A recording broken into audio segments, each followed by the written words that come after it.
And as I mentioned, Into Tomorrow is broadcasting from the 52nd edition of IFA, thanks to the work of our following guests and their hard-working teams. First of all, welcome back to the program, the Executive Director of IFA, Jens Heithecker. Hello, sir. How are you? I'm fine. How are you? I'm doing well, thanks. And I can imagine you're fine because another great show taking place. Let me introduce your counterpart here as well. Senior Executive Manager of IFA is Dirk Koslowski. Hello, Dirk. How are you? Hi, Dave. Excellent. Thank you. Pleasure to be here. Glad to have you guys with us because it's important to help us kind of set the stage a little bit about the 52nd IFA. Since what, 1924, I believe it was, the first IFA. And then some delays because of wars and things like that. Some things you have to push aside, I guess, while things are taken care of.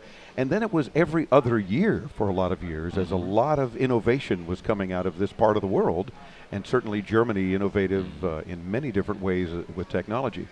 And then your own exhibitors said, we got to have it every year. 2007, I believe it was, right? Where you started to go yearly, this show. More or less. 2006 we started. Okay. That's what I meant. It was more or less. But since then... But was a good guess. Yeah. Thank you. Boy, close anyway. But since then, it's been your exhibitors kind of demanding that they need an annual IFA.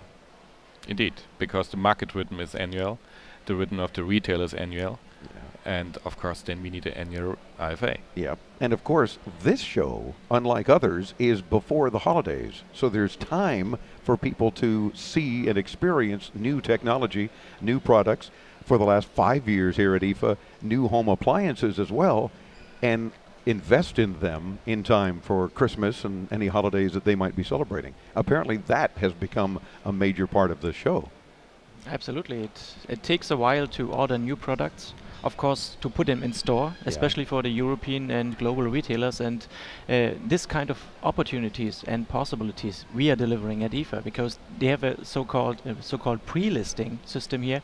And that's the reason why we are finding all those nice smart products in the stores at Best Buy, at Dixon's, Fry's Electronics, or even in Asia at big camera stores or Suning stores. Ah, true. So this truly is an international show, because not only the visitors are international and the exhibitors are international, but then the products themselves are in fact sold around the world. It's not local only. The industry is global. The retail is right now global.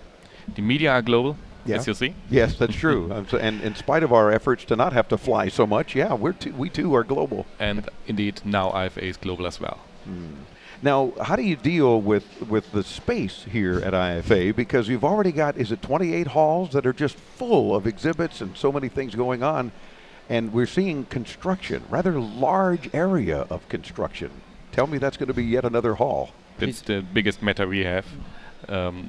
We have one of the largest exhibition sites worldwide with 1.6 million square feet, but it's not enough for IFA right now.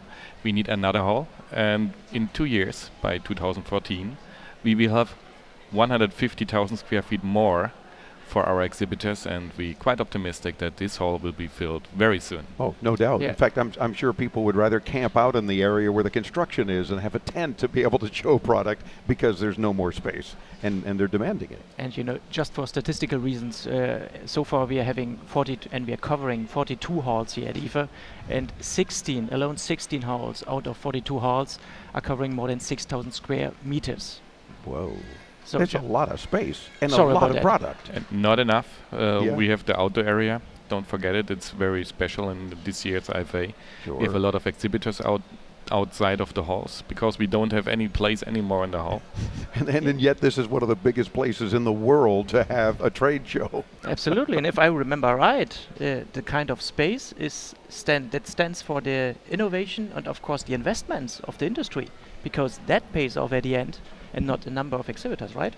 There you go. That's our opinion, and our exhibitors are on our exhibition site, not in the hotels. Yeah, very true. And a lot of other shows around the world that we attend frequently, they're scattered around the whole city, and just because to take advantage of that time and that opportunity.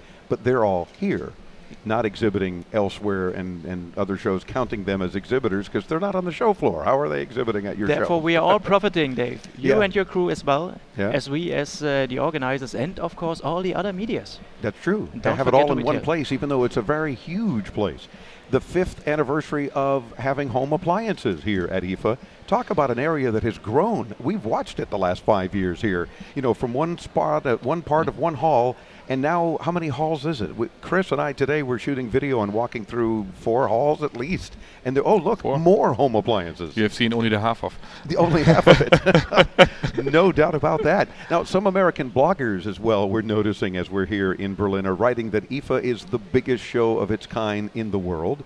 We've been saying all the years we've been here that it's certainly one of the biggest shows, but it's got to be, I'm guessing, the biggest now as consumer electronics and home appliances, because others don't do a lot of appliances either.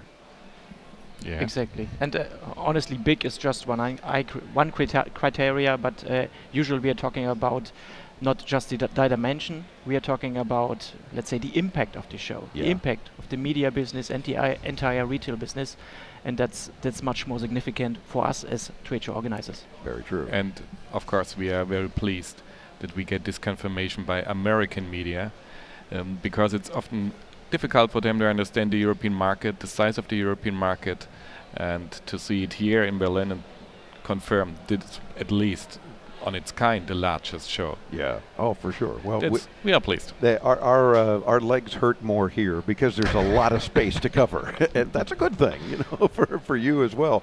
IFA-Berlin.com. We've been giving that website out, and we'll continue to do that. But that is the site for Jens and Dirk and their staff and their team putting together the 52nd edition of IFA. And if we're invited, perhaps we'll be here for our 10th year and the 53rd edition next year. But keep up the good work. It's an awesome show, and one that not only is our favorite trip every year, but we're glad to be here and not only help promote your exhibitors, but your fine city of Berlin as well. We will make it sure that you are here next year as well. Okay, almost sounds like a threat. I love it. Thank you, guys. We appreciate it very much that you joined us into tomorrow. We'll let you get back to your busy show floors, multiple floors, and make room for more guests to come on, more exhibitors to talk about some of their cool, new, innovative goodies for all of us consumers. Thanks for joining us. Thank you. Great. Thank you. Back with more from Berlin and IFA. Again, IFA-Berlin.com. Hit up intotomorrow.com, and you'll have videos of all the guest interviews, our video highlights, all the cool stuff, and all 3 hours of 2 weeks worth of Into Tomorrow broadcasts. Again, at intotomorrow.com. We're back with more after this.